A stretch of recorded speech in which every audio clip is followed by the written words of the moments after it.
Praise be Jesus and Mary. Amen. Today's saint, Saint Juan Diego, is definitely worth stopping and looking into. His life is worth looking into, so we'll do exactly that. And the starting point is a consideration, the fact that the incarnation, when it occurred, definitely changed the world. All of subsequent history of the world was changed by the incarnation. Now, in Advent, it's good to remember that, good to consider that. Now, the second thought is that Our Lady, wherever she goes, brings the incarnation and the grace of the incarnation. So when she appeared in Mexico, she brought the grace and the light of the incarnation there as well. There's no doubt about that. There was a tremendous transformation in Mexico when the gospel was brought there, and when Our Lady appeared and made the spreading of the gospel effective. There's also no doubt that St. Juan Diego was instrumental in this as well, because Our Lady chose him. It would be speculation to try to guess, well, what if St. Juan Diego hadn't previously converted? Because when Our Lady appeared to him, he had already embraced the Christian faith. Speculative, but nevertheless, we can emphasize that point. It was St. Juan Diego that was used by Our Lady, this humble instrument, and through him, Our Lady's presence in Mexico took root. The gospel faith took root as well. But the transformation, let's just focus on that for a moment. The Aztec world into which St. Juan Diego was born and the one in which he died were completely different. And that's true with any culture. Before a culture receives the gospel, it's sitting in darkness, some form of darkness. There's no exception to that. There were two particular sins that stained, darkened the culture of the Mexican people prior to the arrival of the gospel. The first of these major sins from which the gospel freed them was human sacrifice. I'll read to you briefly from Warren Carroll's book of popular history, Our Lady of Guadalupe and the Conquest of Darkness. A very good and very easy read. I highly recommend it. A very short book as well. So quoting from him, he tells us that each 20-day month in the Aztec calendar had its festival dedicated to one of their gods. Most of these festivals were marked by sacrifices ranging from 1 to thousands. The sacrifices were of people, usually adult men, but fairly often children as well were sacrificed. And every Aztec city had a pyramid temple, and month after month, year after year, the sacrificial victims were bent over backwards over these slabs of stone, convex slabs of stone, and they were bent over backwards by a priest who had a hook in his hand and never cut black hair, all caked and matted with dried blood of his previous victims. An immense knife with a blade of midnight black volcanic glass rose and fell, cutting the victim open. His heart was torn out while still beating and held up for all to see, while his ravaged body was kicked over the edge of the temple, only later to be found and the limbs to be eaten. The law of the empire required 1,000 sacrifices to the Aztec gods in every town with a temple every year. And there were 371 subject towns in the Aztec empire, though not every single one had a temple. But a conservative estimate, just to have a number, a conservative estimate would be that at least 50,000 men, probably much more, but at least 50,000 were sacrificed every year. And an early Mexican historian, Ixtlicochitl, estimated that 1 out of every 5 children was sacrificed as well. So that was one sin. That was one dimension of the darkness. Another one was the widespread practice of sodomy as well.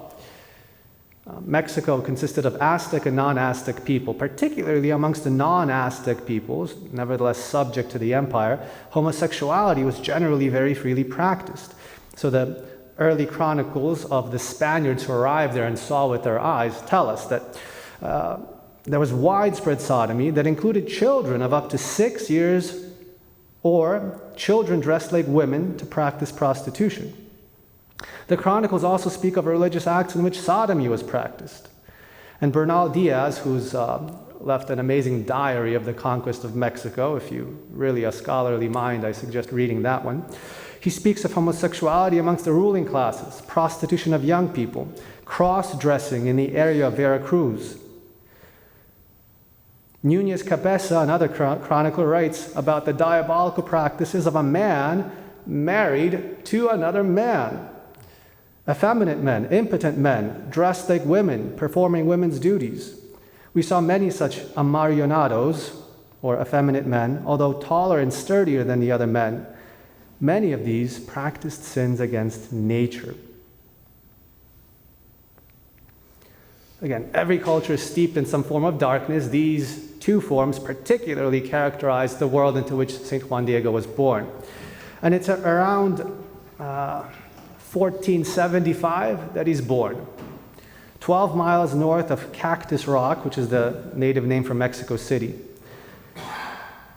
He was probably like his class, an artisan who had begun to learn the trade of maker of reed mats, by which he was later to earn his living. He was one of the despised poor of the Aztec Empire. His name was Cauhatlohuac, which means he who talks like an eagle. And approximately 40 years later, he was to be baptized with the Christian name of Juan Diego, and then in 1531, it was to him that the Mother of God appeared, she who crushes the head of the serpent. She who, by appearing on his tilma, communicated to the peoples of Mexico that their faith was supposed to become their own. It was not just a Spanish thing from the outside, but a thing for their culture as well. And that message was communicated effectively.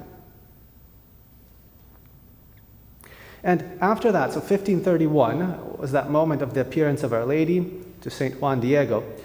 And after that, in an amazingly short period of time, the culture was totally transformed. So if we look at other attempts to evangelize, for example, the author tells us of the 300 years that it took for the Portuguese to convert half of the population of Angola in Africa. 200 years that it took to convert the Philippines, which today are still, let's just for the sake of oversimplification say, still a very Catholic country. And yet in Mexico, things happened much more quickly, precisely because of the intervention of Our Lady. When Bernal Diaz was writing his vivid, unforgettable narrative of the conquest of Mexico, 50 years after it began, so it began in 1519, he was writing his diary around 1569, the conversion of Mexico was not only complete, but had been established long enough to bear fruit in a truly Christian culture. By then, there was 11 dioceses already in the country of Mexico.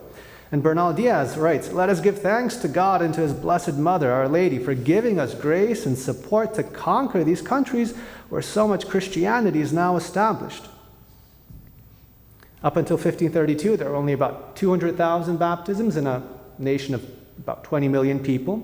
By 1536, there were 5 million baptisms. By 1548, 9 million baptisms. And by about 1570, almost the entire nation was Catholic.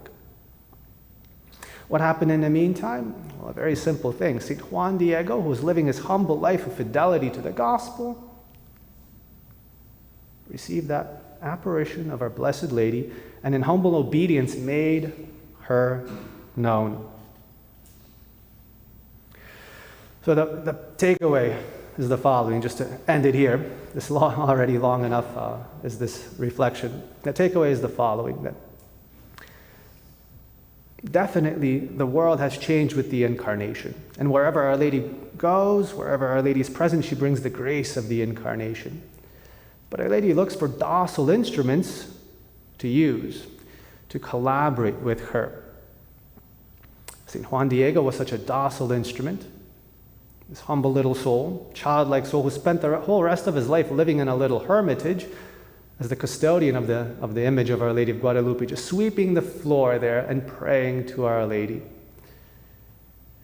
Our Lady looks for such docile instruments, souls who consecrate themselves completely to her and who help her to bring the grace of the incarnation, the grace of the God-man, to every culture. And we can do the same.